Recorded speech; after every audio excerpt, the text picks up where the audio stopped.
Hello, everybody. This is Pascal from Neutrality Studies, and today I'm talking to Dr. George Szamuely, a senior fellow at the Global Policy Institute, the co-host with Peter Lavelle of the podcast The Gaggle, and the author of the wonderful book, Bombs for Peace, NATO's Humanitarian War on Yugoslavia.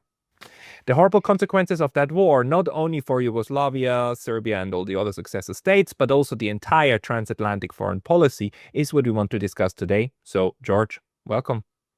Well, very good to be with you, Pascal.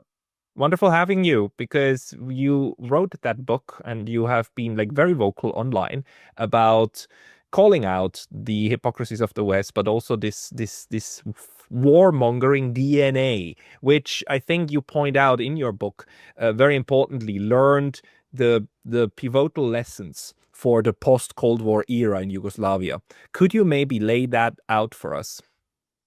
Well, it's very important to see what was done to Yugoslavia. The Western powers, initially Germany and then the United States and the United Kingdom, set about destroying an established state, the Socialist Federal Republic of Yugoslavia. They did that by violating every norm of international law, every norm of constitutional law.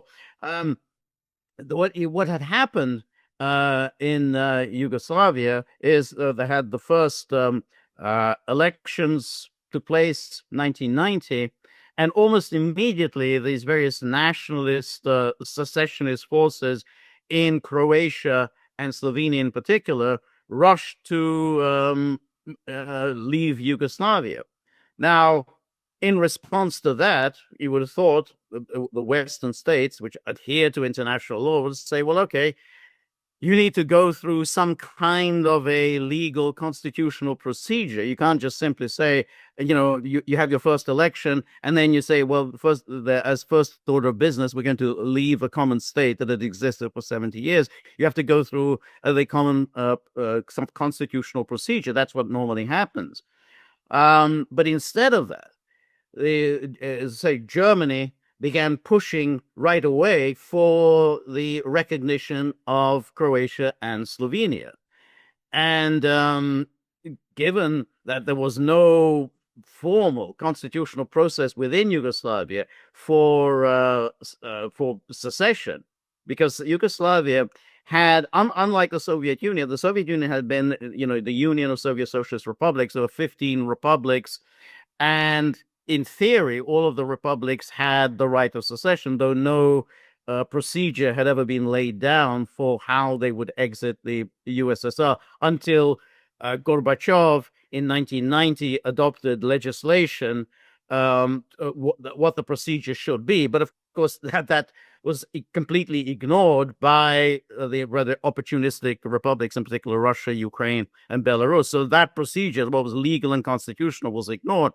But Yugoslavia was a little different because Yugoslavia was the Socialist Federal Republic of Yugoslavia, which means that there was one state comprising 6 nations. So it wasn't in any sense like republics joining together to form a common state. There was a common state of 6 nations. Self-determination inhered in the nations, not in the republics. So all of that was ignored by the Western powers, and the Western powers just sent about, well, okay, we are just going to go ahead and recognize these secessionists, and we're going to ignore the decisions of Yugoslavia's federal, legally established federal institutions, in particular the Federal Constitutional Court in Yugoslavia, which had ruled unanimously that secession is illegal, that the declarations of independence on the part of Croatia and Slovenia were illegal. We're going to ignore all of that. We're going to ignore the fact that there had been no Yugoslav-wide referendum on independence and whether they want to maintain the kind of the continuity of the state. We're just going to go ahead and recognize the secessions. And then they had to come up with some legal mumbo jumbo to justify what they did, which was the so-called Badinter Arbitration Commission, which was decided upon. There were 5 constitutional court judges five, all of whom came from Western Europe. Not one person came from Yugoslavia, the Balkans, somebody who actually knew the territory. Obviously, no one came from Russia. And they were the ones who just simply, made up absolutely ridiculous, one of the stupidest, worst set of rulings ever to justify what the Western powers did, which was to recognize the dissolution of Yugoslavia, the secession of the republics, and ignoring the wishes of all of the peoples of Yugoslavia, which was the majority, that wanted to continue with the common state. And so they ignored all of those wishes. And then they said, okay, well, we've got our broken up Yugoslavia, and anyone who doesn't like it, we're going to apply sanctions against them and then eventually armed force. Sorry, I just need to ask you about this because I'm not familiar with this tribunal. Can you give me the history of that tribunal? What it was and how it worked? Well, you see, what had happened was that, as I say, Croatia and Slovenia, they rushed out of the exit and they said, 1991, right? We are in 1991, the latter part. Exactly. So that was June the 25th, 1991. And then the European Community, it was still called the EC at the time, stepped up and said, okay, what we'll do is we will hold something called an international conference on the former Yugoslavia to decide what to do. But then they, of course, cheated on how they went about doing this, because, of course, they ignored all of the federal Yugoslav institutions, like the Yugoslav presidency. They didn't care about what that said. They ignored the Yugoslav National Assembly. They ignored the Yugoslav Constitutional Court. We will only listen to the presidents of the republics. But of course, the presidents that they didn't want to pay any attention to was the president of Serbia, because Serbia was the most populous republic of Yugoslavia. And so they had to ignore the wishes of the Serbs and the Serbs' allies, the Montenegrins, and pay attention largely to the secessionists. Now, what this International Conference for the former Yugoslavia did was they said, okay, well, this is all very vexing. What we'll do is we will set up an arbitration commission. But it didn't really work as in any sense an arbitration commission. And so because it wasn't like the one side presented its case, another side presented its case, and then an arbitrator tries to resolve the disputes. Yeah. May I just interject? May I just interject? Because usually how arbitration works, if you do it in front of one of the arbitration courts, is that one side appoints one judge, the other side's another judge, and the two judges then appoint a third judge, and the ruling of that thing then holds as an arbitration if you have an arbitration agreement in the first place. So that was not what happened. No, you're absolutely right. You're absolutely right in what you just pointed out. Because what happened was that they said, okay, we'll have this arbitration commission. We'll have 5 judges. 3 of the judges we will appoint ourselves, the European Community. We will appoint those 3 judges. And then they say, we'll turn around and say, go to the Yugoslavs and say, well, you appoint 2 of the judges. They couldn't agree among themselves. So then the 3 judges said, okay, well, we will appoint the remaining 2. And so what you got was 5 judges, all of whom came from, they were all basically presidents of the constitutional courts in Western Europe. You had Badinter himself, who's the head of the commission. He was the president of the French Constitutional Court. You had the head of the German Constitutional Court, the Spanish Constitutional Court, the Italian Constitutional Court. They were the ones who ultimately made the decision. But then they went even further, because, Serbia, which basically led the group that wanted to keep Yugoslavia together, they formulated a set of questions to the arbitrators. But then that was rewritten, completely recast by the president of this International Conference for the former Yugoslavia. Well, it wasn't called former, International Conference on Yugoslavia, which was Lord Carrington. And so Carrington recast these questions. So it's like you didn't even, the party didn't even get to present its issues. Carrington recast it in a way to get the desired answer. And why it's the desired answer? Because Germany had already made clear, this is December 1991. By then, Germany had already declared, I don't care what this decision you come to, we are going to recognize Croatia and Slovenia. I mean, they had already said this. So therefore, Badinter, this Badinter Commission, was already working on this deadline set by Germany, which is they had to come up with some legal findings that would justify what Germany intended to do, because there was no legal justification for recognizing secession. I mean, it's just simply against international law. But Germany said it was going to do it, so Badinter had to come up with a convoluted, nonsensical legal reasoning to justify this. But I mean, shouldn't at least the Spanish constitutional judge have like opined against this? Because Spain is also in this precarious situation where you have like these different parts that would like to go, but you can't. But the constitution has a clause that says if all of Spain says like yes, you can go, then you're allowed to leave.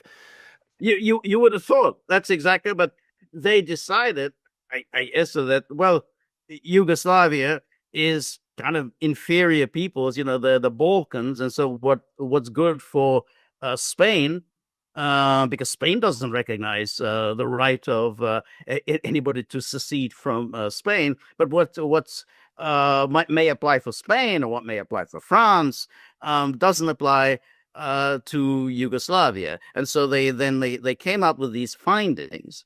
And the most important finding was that, well, Yugoslavia is no longer a state in existence. It's a state in dissolution. So because it's a state in dissolution, the republics that want to secede aren't really seceding.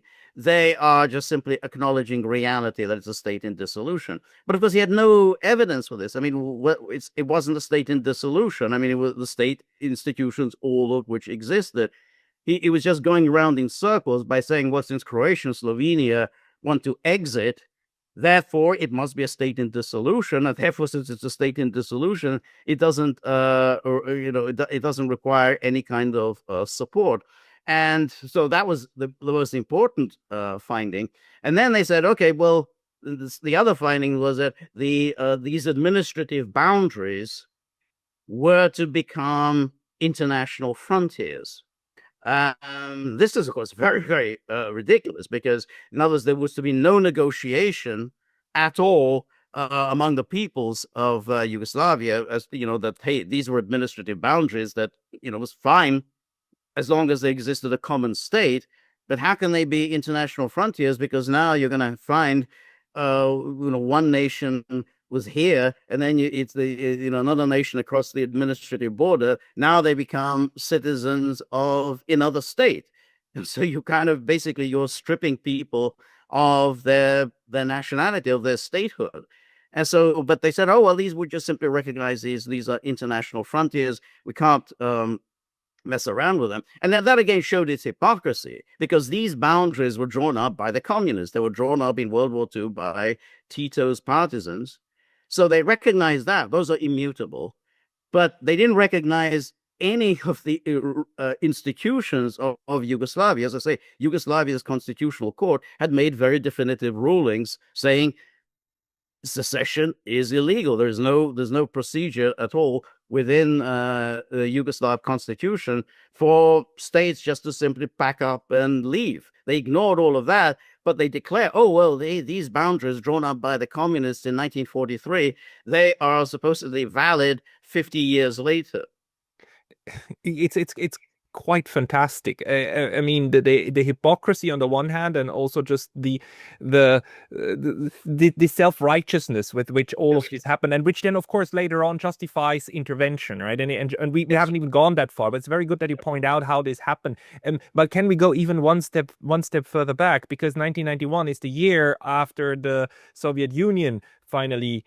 Wait, sorry, the Soviet Union. Well, it's happening at the same time. It's the same time. Yeah, but the crucial steps for the dissolution of the Soviet Union, for the secessionism of the Soviet Union, happened the year prior, right? In summer of 1990, and Bush's speech in Ukraine to the Rada, saying like, please don't secede because it's very dangerous, and then it happened anyhow.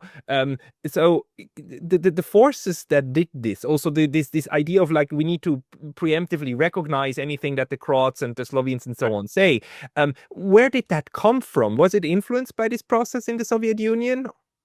I think that the Western powers saw this as a once in a lifetime opportunity to break up the Soviet Union and to break up Yugoslavia. Yugoslavia, they took to be a kind of a stand-in for the Soviet Union, and there's it was like a mini Soviet Union um, located in Europe that could possibly be a problem for the kind of the Western goal of the NATOization of the entirety of the European continent, because Yugoslavia had built up a certain legitimacy as an independent communist state. The Tito had, come to power. I mean, obviously, he'd come to power with the help of the Red Army in World War II, but nonetheless, they had a falling out. The Soviet Union and Yugoslavia had a falling out. And since that falling out, the relations had improved. Yugoslavia did chart an independent course and had, been developed its own form of communism. And It's certain market forces and decentralization, worker control, and so that's why Yugoslavia was seen as a potential problem for the goal of sort of the NATOization of Europe. Therefore, hey, this might be a kind of a model of socialism that could be attractive to the Eastern European states that we want to scoop up as quickly as possible into the EU and NATO. And it was also a champion of the non-aligned movement. It was a champion of the precursor to today's like Global South, BRICS, and so on movement. It's one of the, Tito was right. the European. And in this sense, Yugoslavia was very successfully neutral in this entire Cold War affair. Do you, in your research, did you find any indications that say like, yeah, this kind of not with us, therefore against us, like mentality was playing out in the way that the West Europeans and also the Americans approached the Yugoslavia? Yes, absolutely. Because what they saw in Yugoslavia was the problem of Serbia. They saw Serbia as a real problem for us because they thought Serbia has this very close relationship with Russia. They, obviously historically, linguistically, culturally, the church and everything that's they connected with Russia, and the president of Serbia was Slobodan Milosevic. Slobodan Milosevic was seen as an inheritor of the communist system. He came up within the communist system, as did the other leaders in Yugoslavia. But unlike them, he really wasn't willing to discard everything of communism. And so he almost immediately became this demonized figure. He emerges in 1987, and then you can see really how the Western media were apoplectic. They liked all these kind of new kinds of leaders that were emerging in the rest of Eastern Europe, who basically just wanted to throw in their lot with the West. But Milosevic was kind of saying, well, we will continue to chart our own independent, non-aligned course, just as you said. In other words, yeah, we will continue with that, in the future Yugoslavia. And then he really became this demonized figure in the Western media. And then the secessionists in the other republics were very clever. They said, hey, look, the West really has come to hate Milosevic. They don't like the Serbs. We don't like the Serbs. So we'll make our pitch to the Western powers and say, we are oppressed. We are under the thumb of the Serbs, and they're all communists, and we are trying to liberate ourselves from the communists. And that was a successful pitch. And then, they didn't, the Western powers were not particularly interested in looking into the background, particularly of the Croatian leader, Tudjman, who had openly espoused fascist ideas and, openly invited fascists to come to Croatia. What they heard was, this talk about how the Serbs are communist, they're pro-Soviet, and they want to, subjugate us to this communist yoke. Because if you look through the media reporting, the late 80s through 1991, it's all about how the Serbs, the communists, they want to reimpose totalitarianism on the rest of the people of Yugoslavia. It's I'm sorry to ask you this because like we have to jump so much because there are so many details that need to be unpacked here. But this approach of then also using individual leaders and completely ignoring where they're coming from. Franjo Tuđman was by all means a communist. He was a communist apparatchik, right? And ignoring all of that, ignoring the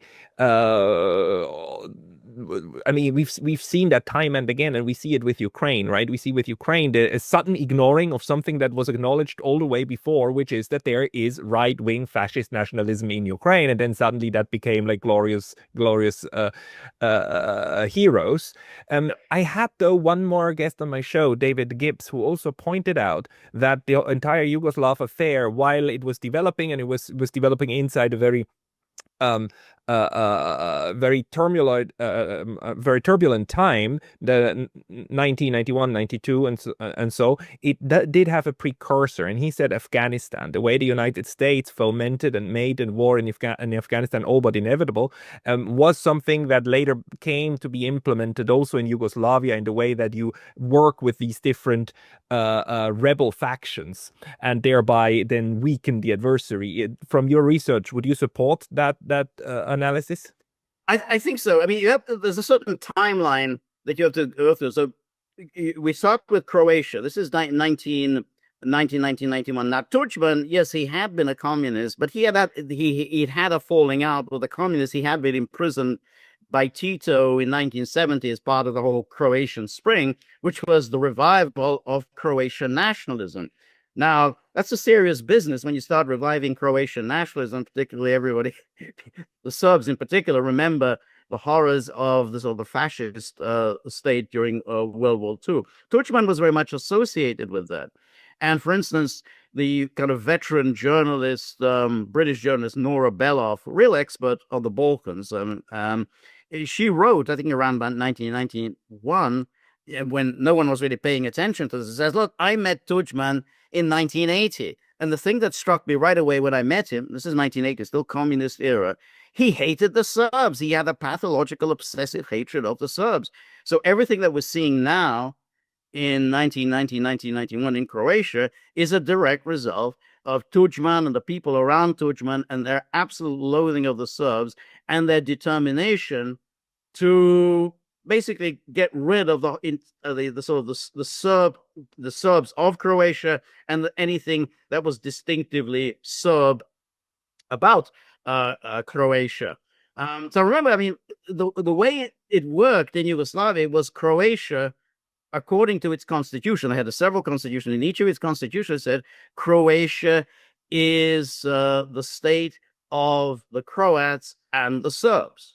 It wasn't just that, oh, it's the state of the Croats and they're the Serb minorities or whatever. It is a joint state of the Croats and the Serbs.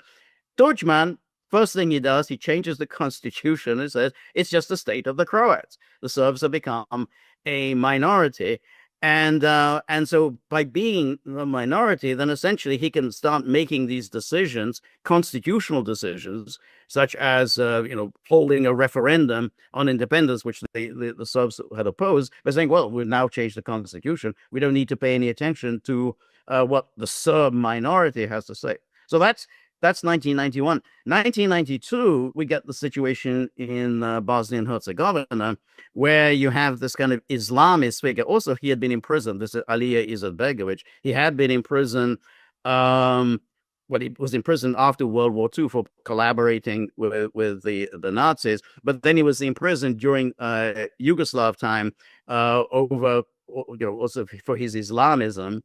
And then you have the sort of the Western propaganda system that goes and tells us, well, Izetbegović, he's very secular. He's a secular Muslim. He wasn't anything of the sort. I mean, you just look through his writings. He wrote prodigiously about Islamism and how Islam is incompatible with the West and so on. He was an Islamist. So the Western media, just as with Tuđman, it minimized, all of Tuđman's sort of fascist sympathies, his Serbophobia. So they presented Izetbegović as some kind of a secular Muslim. But I think what just in terms of the division of labor, Croatia and Slovenia were kind of German projects.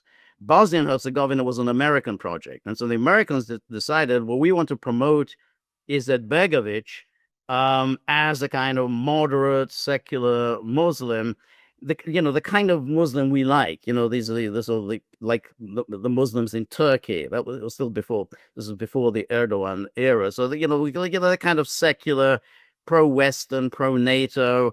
Unlike the Muslims we don't like, the ones in Iran or in Iraq and so on. This is the type that we like. So the Americans embraced the cause of Izetbegovic, and so they were very eager to push for independence of Bosnia and Herzegovina, but which was very problematic because the Muslims really comprise only 43% of the population. The Serbs were about 33%, and then the rest were Croats. So they had to ignore the demography of Bosnia and Herzegovina and still push for independence, knowing, and they knew this perfectly well, that the Serbs would simply not accept it because they said, we have national self-determination. We want to remain a part of Yugoslavia. Why should we be pushed out of Yugoslavia on account of Izetbegovic? And we certainly don't want to be ruled by, somebody who's, an Islamist. And so the Serbs in Bosnia and Herzegovina said, well, we want out. We want to remain a part of Yugoslavia. They were, of course, absolutely ferociously denounced by the Western powers and were quickly put under sanction. And eventually they were bombed in 1994 and 1995. Did anyone ever ask the Croats in Bosnia-Herzegovina? Because I do remember visiting a Croat friend in Herzegovina, and he showed me up in the hill the little cave where for 150 years they were practicing hidden Catholicism because it was forbidden under the Ottoman Empire and the occupation. So did anyone ask the Croats? Because at the end of the day, it would have been better to stick with Yugoslavia if push came to shove. It would have been, absolutely would have been. But the problem was that Croatia had made its exit. Once Croatia had made its exit out of Yugoslavia, the Croats of Bosnia and Herzegovina said, okay, we want to join them. We want to be a part of this, of the Croatian state. So they did support the independence because they held a referendum stipulated by Badinter, so that there be a referendum in Bosnia and Herzegovina. So that Badinter made very sure that there wouldn't be a nationwide Yugoslav-wide referendum, but there'd be referendums in the individual republics. Now, that referendum in Bosnia and Herzegovina, that was boycotted by the Serbs because they said this violates the constitution of Bosnia and Herzegovina, which is you can't have any constitutional change that is opposed by one of the three constituent nations. There are three constituent nations of Bosnia and Herzegovina. The Serbs are opposed to it. It's one constituent nation. You can't have a constitution. It's a violation. You can't have a referendum. That's a violation of the constitution. Nonetheless, they went ahead with the referendum. Badinter cared nothing about the constitution. Now, the Croats did support this because they saw this as independence of Bosnia was step one. Step two, they would secede from the independent state of Bosnia and join with Croatia. But even in Badinter's own terms, there wasn't a sufficient vote, even with the Serbs taking no part, boycotting this referendum. Even with that, they didn't get the 2/3 vote that was necessary for the secession of Bosnia and Herzegovina to be recognized. But nonetheless, they said, okay, that's it. That's good enough for us. We recognize it. But then, well, this is another one of Badinter's findings.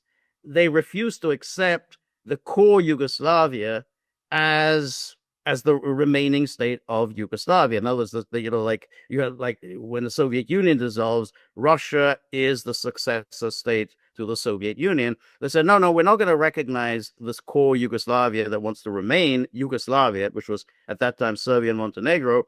It's a brand new state. You're going to have to reapply for membership to the United Nations. And of course, when the Serbia and Montenegro, what remained of Yugoslavia, we're not going to reapply because we are the continuation of Yugoslavia, and they were promptly kicked out of the United Nations. So they made sure throughout all of those Badinter's findings that they rewarded the secessionists, Yeah. and all of the people, and you would have to say at least 50% of Yugoslavia wanted the state to continue. Those people, those 50% plus who wanted the Yugoslavia to continue, were absolutely resolutely ignored. They got nothing from Badinter. And of course it continued, and it continues until today, this arbitrariness. Because if you look at Kosovo today, the main grievance at the moment of the Serb minority in Kosovo is that they want out. They want to join Serbia, but they're not given the minority right to actually do that, because within Kosovo they're now told that no, you have to comply with your own constitution. Secessionism is illegal in Kosovo. Although when it comes to Kosovo, we don't recognize that Serbia says secessionism is illegal, and they just do that, and within the same breath they do it. And so this is a 30-year history of just arbitrarily setting who we give power and who we don't, and therefore swallow it and be quiet. And by the way, now Kosovo, you're going to have the largest NATO base in the Balkans, and it will continue. Thank you very much. Exactly, and that's really very interesting, because you have the Badinter's findings. They said, okay, the successor states to Yugoslavia are the republics. So that, the six republics here: Serbia, Montenegro, Bosnia and Herzegovina, Croatia, and Macedonia. So those will be the successors, and no changes in those administrative borders. They're now international frontiers.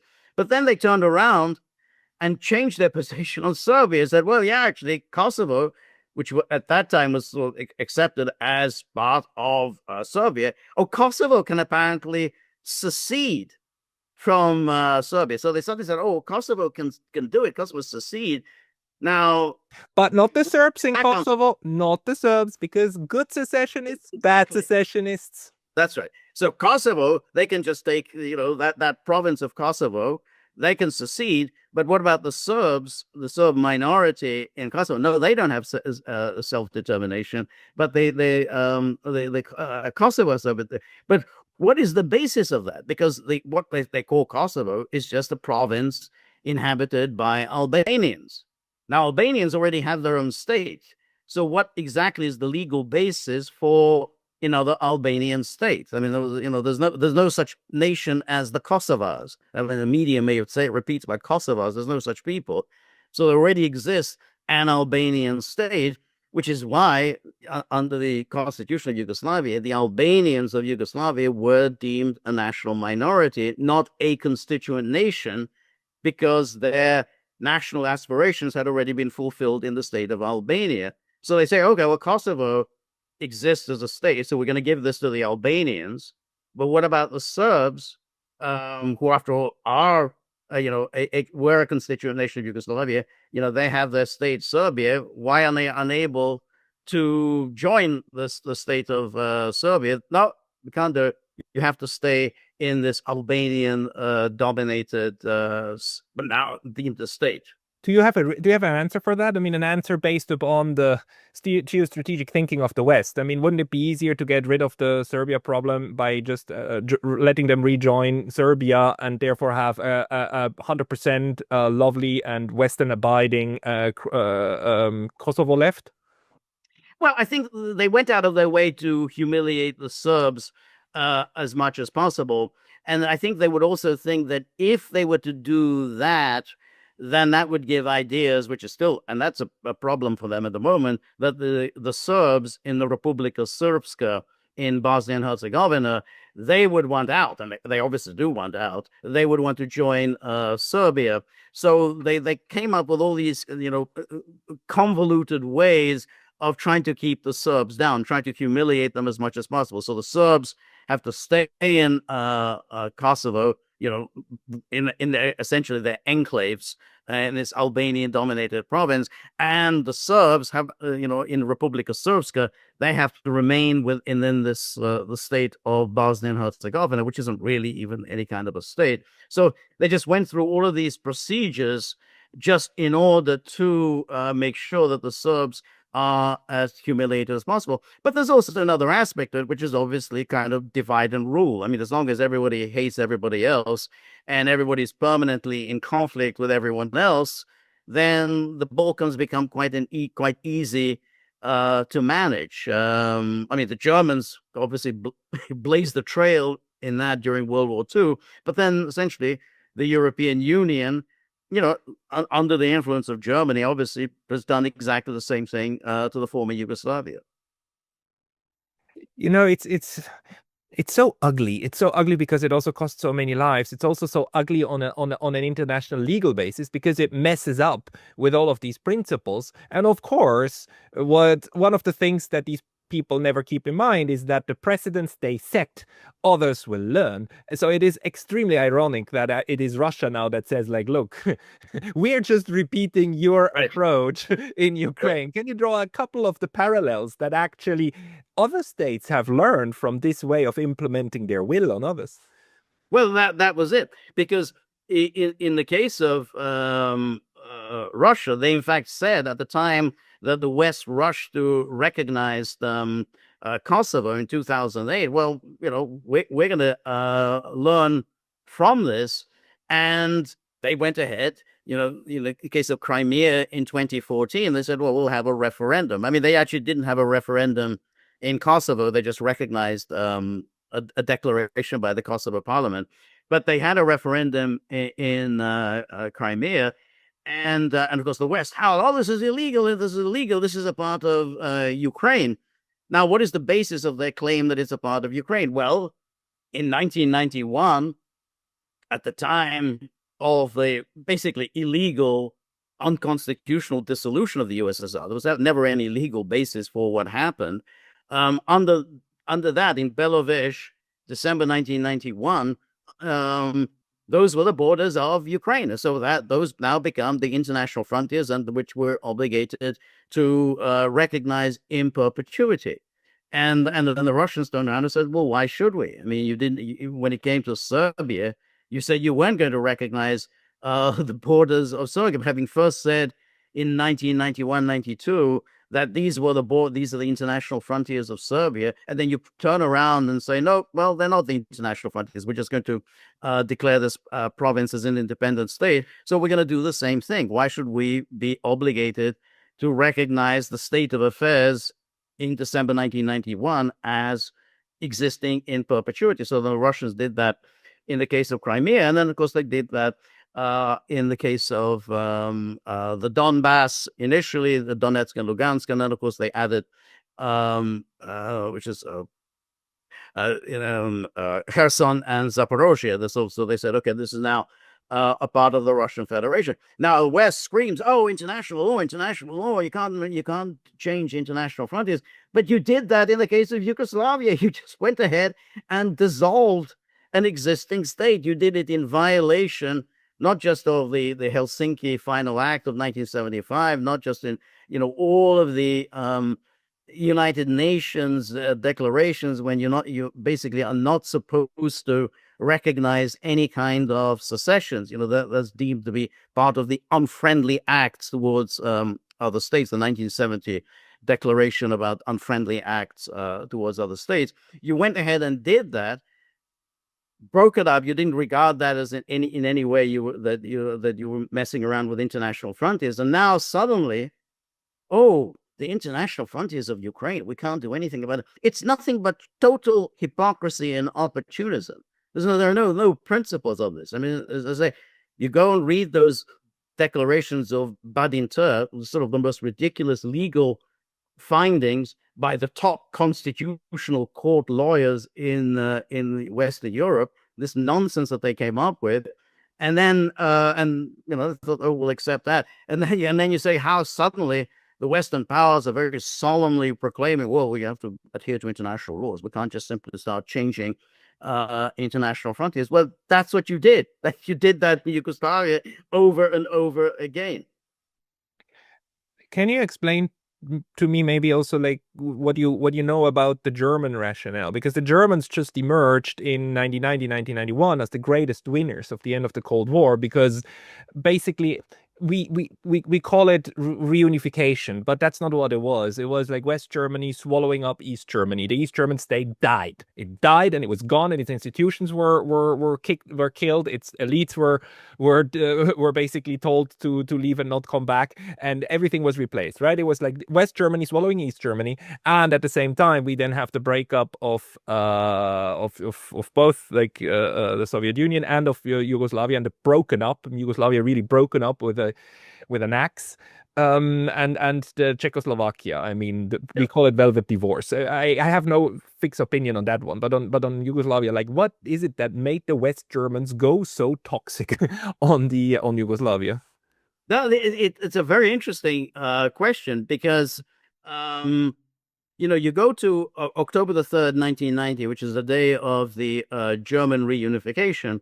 Helmut Kohl, the German chancellor, he sends a telegram to every single head of state in the world and declares henceforth only peace will emanate from German soil.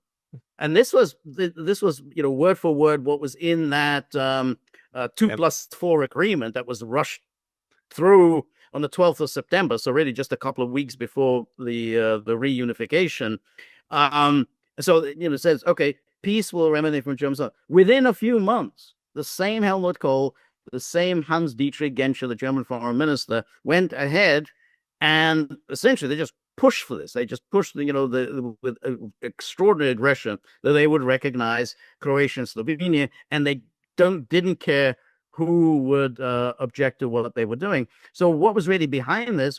Well, I think Germany was asserting itself in Europe, contrary to all of the proclamations that they had made. And to be honest, I have to say, this has been a pattern of Germany since the reunification.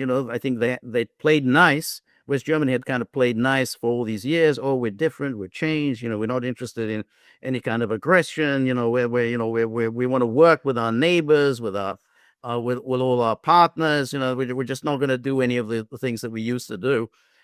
Look at Germany now. I mean, Germany now openly says we are in conflict, with Russia. That was Chancellor Merz the other day. Annalena Baerbock said we are at war with Russia. It would be almost unthinkable for any German government to be saying that. So Germany has emerged, that kind of is reasserting itself. So he did it initially. Yeah. Croatia and Slovenia were their allies. They're allies in World War II. So that was they were essentially restoring their historical interest in the Balkans, as well as their hatred, their absolute loathing for the Serbs. It's a deep pathological hatred for the Serbs, going back through to the 19th century.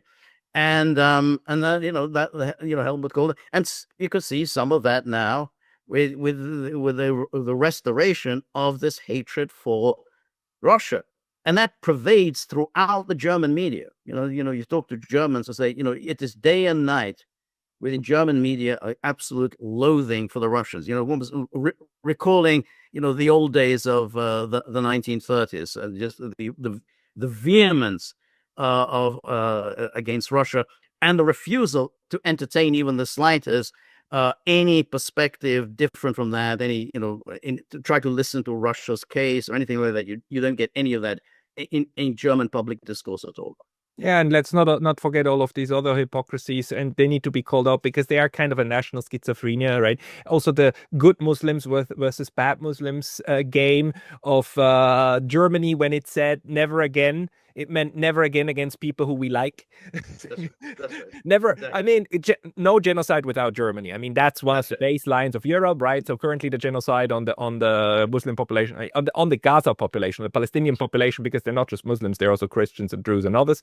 That's one of them. And then, of course, like at the same time, while justifying the genocide down there, you cry wolf about what China is doing to its Muslim minority in Xinjiang. It's like it just blows you up, but it shows you that it's all of these speech acts, all of these moral speech acts are purely geostrategic, not geostrategic. They are purely like national interest based on who you want to hate and who not. Absolutely, absolutely. Obviously you have the Palestinians that don't care at all. We have a special relationship with Israel because of our history. So that means you sign on to every kind of horrific slaughter, atrocity. You don't care about because you have a special relationship with Israel. So they don't care about that. But they do care about the Chechens. When the Chechens, during the years of the Chechen wars in Russia, the Germans were in the forefront, absolutely outraged by what was being done to the Chechens. So those were the good Muslims, because they're against the Russians. And then again, you see, this reinforces the pattern because it's kind of what Nazi Germany did. That they also made all of these distinctions. Which are the Muslims that we're going to support? Well, we're going to support obviously the Muslims in Bosnia and Herzegovina. They're against because they're against the Serbs, so they're good. We'll support the Muslims within the Soviet Union. They're going to be on our side. Quite like the Muslims in Turkey. So essentially, you just make these arbitrary decisions entirely according to whatever geopolitical game that you're playing. You're right, they're geostrategic because you don't even see how exactly Germany does well out of this. But what Germany is doing now, which is quite smart, and they've learned their lesson from history, is don't get isolated. Always stick with the pack. That's the big mistake I thought we did in World War I, World War II. We were isolated. So this time, you stick with the pack. Above all, make sure that you've got the Jews on your side. Don't go against that. That's always a bad idea. Make sure you're with the United States and the UK. So as long as you're part of the majority, then you can pretty much do whatever you want. And so that's why Germany is perfectly happy to continue with the slaughter, funding the slaughter in Palestine, arming Israel, and basically it just gets away with it by saying, "Oh, we have this special relationship. We have to support Israel because of something or other." Totally a totally made up argument, because that wasn't the view of Germany in the 1970s. Helmut Schmidt didn't think that we have to support Israel because of what happened in the 1930s and 40s. This is just something today that Germany has just made up. The 1930s and 40s should guide our policy towards Israel. Yeah, a lot of these concepts are made up and conjured out of thin air, and then you claim that it always was like that. And you, especially the speech act, the repeated speech acts, the ones that drill it into the mind of the people. Like, let's say another example, the rules-based international order. They make it sound as if though that terminology had been around ever since 45. When in fact it was made up less than 10 years ago, because before that nobody called it like that. This is just another way of like justifying arbitrary approaches to international law. That's right. It is actually quite extraordinary that they do this. They make up this the rules-based order, and to the unsuspecting observer, you say, well, that sounds good. That somehow, yeah, that's how we in the West like to think of ourselves. Yeah, we believe in rules, we believe in order, we believe in a civilized way of resolving disputes. Except when you start looking at historical examples, that's exactly the opposite of what you did in Yugoslavia. You consistently disobeyed all the rules. You broke all the rules, and you just went ahead, rushed through a totally destructive policy guaranteed to end in war. But somehow this is how the West wants to think of itself. Another interesting example, I guess, when we talk about Germany is like, we have the International Criminal Tribunal for the former Yugoslavia, totally nonsensical entity that was created in 1993 by the UN Security Council. Russia, unfortunately, was kind of absent without leave at the time and supported this. And then, of course, they've basically been sending Serbs, pretty much all the entirety of the Serb leadership, to prison, life sentences. I mean, life sentences are the norm, when the Serb leaders, they're all serving life sentences. They serve 25 years, ask for clemency. Nope, no clemency. And of course, this is a much harsher treatment than anything that was meted out to the Germans after World War II. Now, leave aside the first Nuremberg trial and the major Nazi leaders who were executed, but not all of them. Some were acquitted. No one gets acquitted at the ICDY. But some were acquitted. And then you have somebody like Albert Speer, who as armaments minister was definitely involved in war crimes. He got 20 years and then lived on another 20 years in retirement, had a very comfortable life, writing books, giving interviews, and so on. And then not to mention, lower level Nazis, SS, and so on, couldn't do anything. I mean, there were nothing would ever happen to them in post-war West Germany. But now the Germans, they go around arresting Serbs. They can go arrest a Serb, shove the Serb into prison for 40 years. 40 years, for, crimes that, pale in comparison to anything that the Nazis did. So again, the Germans present, whoa, we have to, because of our special past, we feel very strongly about war crimes. We feel we have to really, continue with this judicial process. On the others. The war crimes of those who are not on your side, those are the bad ones. You see it at the moment, how they care about one war crime when it comes from Russia, not about the other one. We see how they care about every single soul who died on 7th of October and not about a single one that's dying in the fire rates. So. That's right. That's it. That's exactly how you play the game. Yeah. Exactly that. But 7th of October. That's it. You go. And every time they make speeches, it's always 7th of October, 7th of October, 7th of October. But what happened since then? I mean, however many died, or before, yeah, exactly, or before. That's always the case. That you never bring up anything that happens before. So it's like whenever people, to the extent that people talk about Yugoslavia today, they just pick on one event, Srebrenica. Oh, Srebrenica.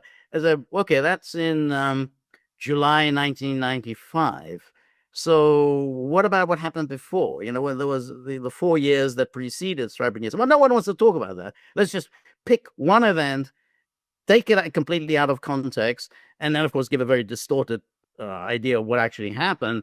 But it's a way that you construct these stories, and then that tells you who the good guys are and who the bad guys are. So that's right.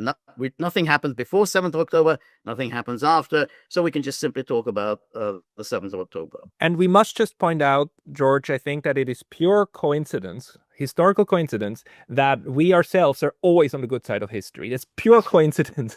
If we ever were not on the good side of history, we learn about that 200 years later, and then we kind of atone by putting email footers, recognizing the indigenous lands of these people and so on.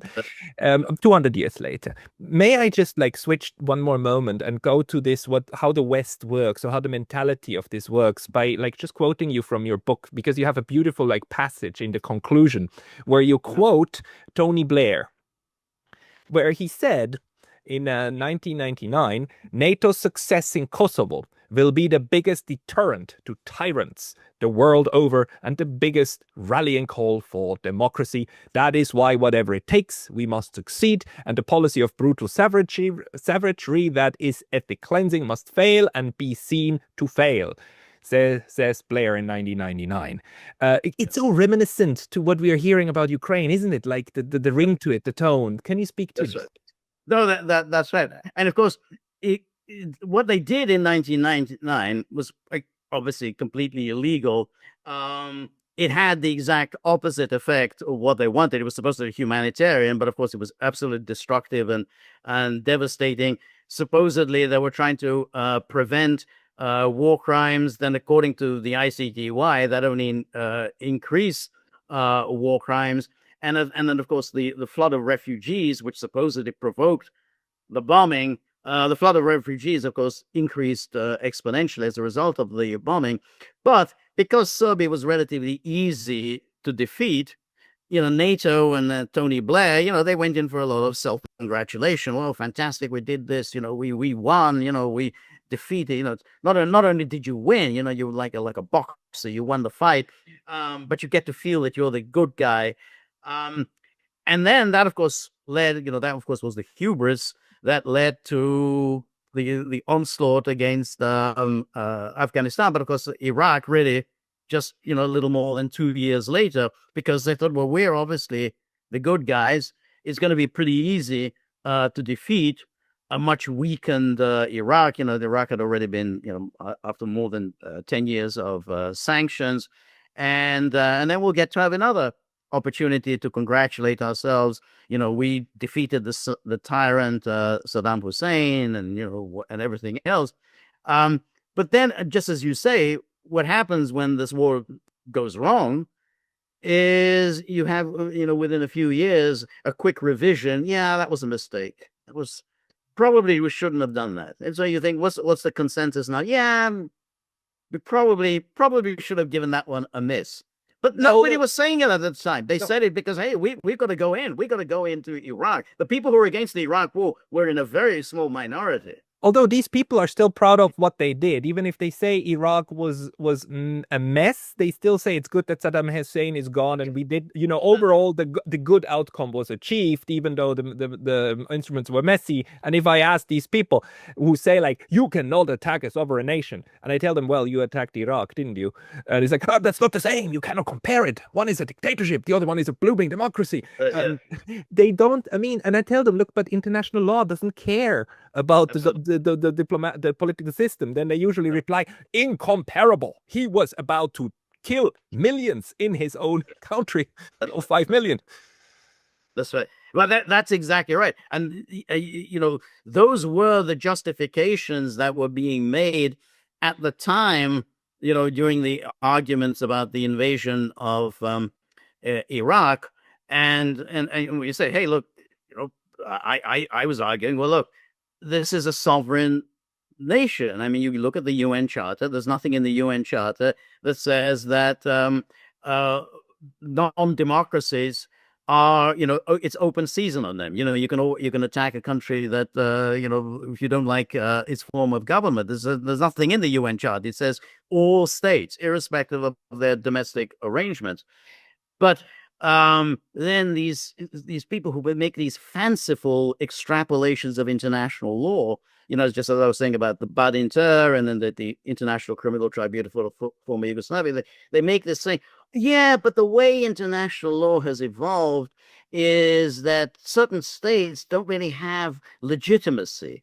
So because they're not democratic, because they don't really protect their own people, they don't have immunity from attack by others. And that was the kind of the germ of this whole idea of the responsibility to protect, that, you can actually arbitrarily decide that certain states don't protect their populations. And so others can come in and bomb and overthrow or do whatever they want to do.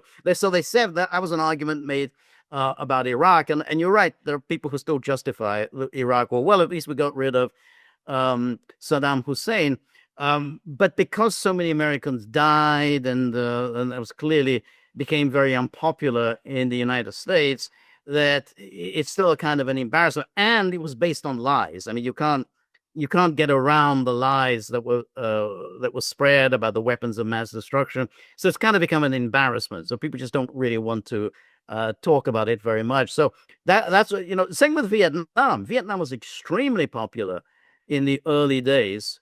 Then when it became gradually unpopular and the war didn't seem to be coming to any kind of conclusion, then America ended it, and then it seems everybody was against it from the beginning. It's like you're hard put to find anyone at all who was for it. Oh yeah, of course I was against Vietnam. So that's always the way these things work. If it succeeds, or at least succeeds in those terms, as they think Yugoslavia succeeded, because they kind of gave in, not on everything, but at least they gave in after the 11 weeks of bombing. Then they congratulate themselves and go on talking about what a fantastic intervention this was. If it doesn't, then they kind of say, yeah, it just didn't really work. Wrong war at the wrong place at the wrong time. Better luck next time. So that I think that's been the view of case of Iraq, and of course before that Vietnam, and to a certain extent Libya as well. Yeah, and when it didn't end well, and especially if you have to exit, then you put bone-crushing sanctions as well, just to strangulate whatever is left of the mess Absolutely. that you created. And Afghanistan is currently there, right? But And anyhow, especially true of Vietnam as well. The United States, and Cuba. as part of the Paris Peace Accord, the United States was promised enormous amount of aid to Vietnam to help rebuild the country. Not one penny. The United States didn't come up with a single penny to Vietnam after the Paris Peace Accord. So they always. I mean, there was the sanctions didn't apply, but you're absolutely the sanctions remain in place until there's a regime change that the West desires. And for some reason, the West can understand how it is that these savage nations like Vietnam and India and so on do not side with them when it comes to approaching Russia and China. It's like it's unfathomable. Why? Why would that be? But anyhow, Yeah. like as a very last question to wrap this up, would you say that Yugoslavia was the conclusion of the victory of the West in the Cold War, or was it the beginning, the new blueprint of how to implement hegemony for as long as you can? I think it was. That's a really good question. I think it was the beginning of the kind of post The Cold unipolar War. moment. Yeah, and I think it's in a very interesting way that with the collapse of the Soviet Union, this was the opportunity for the West to essentially express its dominance, um, particularly of the European continent, but then obviously going on into Eurasia. Because for the West, I think the outcome of World War II really wasn't very satisfactory, because basically it was the Soviet Union that broke the back of the Wehrmacht, and the West had to accept this. The West had to accept that this outcome of this war, in which Eastern Europe remained within the Soviet sphere of influence, and the Soviet Union was this formidable military power.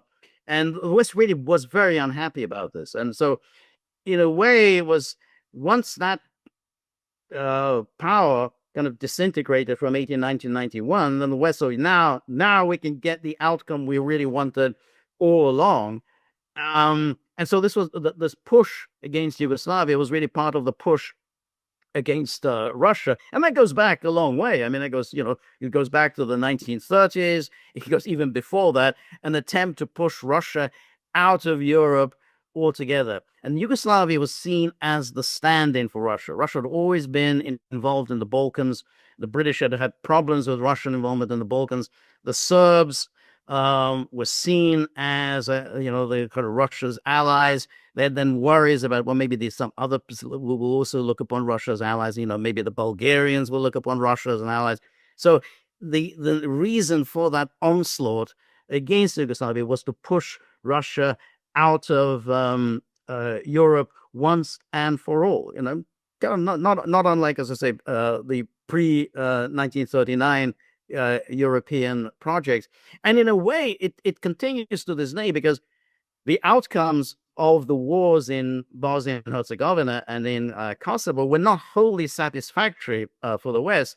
They had to put up with a divided Bosnia and Herzegovina. The West's goal was a unitary state of Bosnia that would be a member of NATO and would take its orders from Brussels. They had to put up with this loose confederation comprising a Serb state of Bosnia. And that's what they're doing now that they've removed this leader, Milorad Dodik, from power in the Republika Srpska. This is the West's opportunity to undo what they had to put up, what they had to accept in 1995 at Dayton, which is the creation of the Serb entity. They could well now move and try to dissolve the Serb entity altogether in Bosnia and Herzegovina. Same with Serbia and Kosovo. They still have not been able to force Serbia to give up on Kosovo. So that's why the West continues with this agenda, because as long as the Serbs are there, somehow Russia maintains its presence of some kind of influence in Europe. And that's why there's endless media stories about how Russians are making trouble in the Balkans, the Russian agents, there's all these problems with Vucic is clearly working with the Russians and Dodik is with the Russians. It's a perpetual obsession that somehow we haven't got the whole thing, the whole pie, which should be in the West, but instead we still have to share it somehow with Russia. So that, I think, it was the first of the kinds of wars in which the West wants to express its total geopolitical dominance. Ultimately, and that goes back, I guess, to the Halford-Mackinder thesis of the dominance of the Eurasian landmass. Yeah, and it's just a repetition of the stupidity of not accepting a yes for an answer, because the Serbs want to join the EU.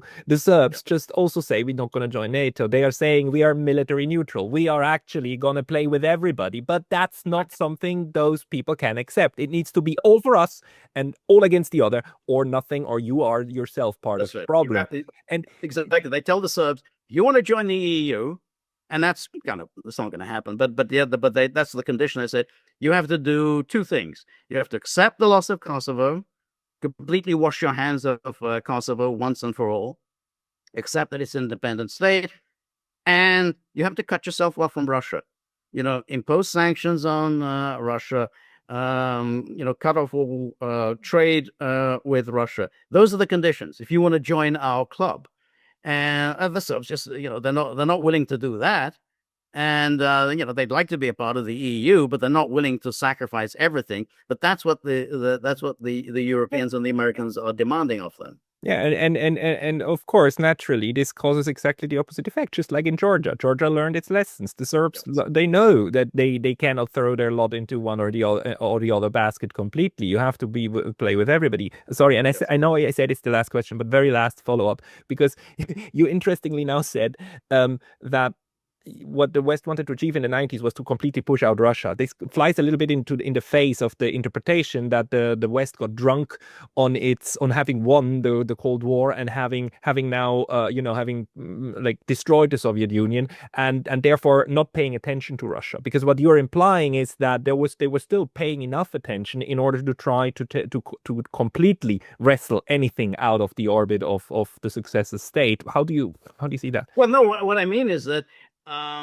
there was a concern that sooner or later Russia will recover, and that they had to make sure that even if that happens, if Russia recovers, and they were going to make sure Russia doesn't recover, they did as much as they could to create as many problems inside Russia as possible, but that they wanted to make sure that that if Russia recovers, there'll be nothing for it to come back to, that all of the states of Eastern Europe will have been scooped up into NATO and the EU. And in particular, the real problem for Europe and the United States was the Balkans, because that was the one area where there was a real sentimental attachment to Russia, going back to the 19th century, going back also to World War I, where Russia entered the war, kind of destroyed itself on behalf of Serbia. So that was when there was the fear. So on the one hand, I think initially the concern was that Yugoslavia, if it survived, would form an attractive alternative, a kind of a market-based socialism, and as attractive alternative to Eastern Europe that was very quickly being scooped up into the neoliberal order. So they wanted to make sure that was destroyed.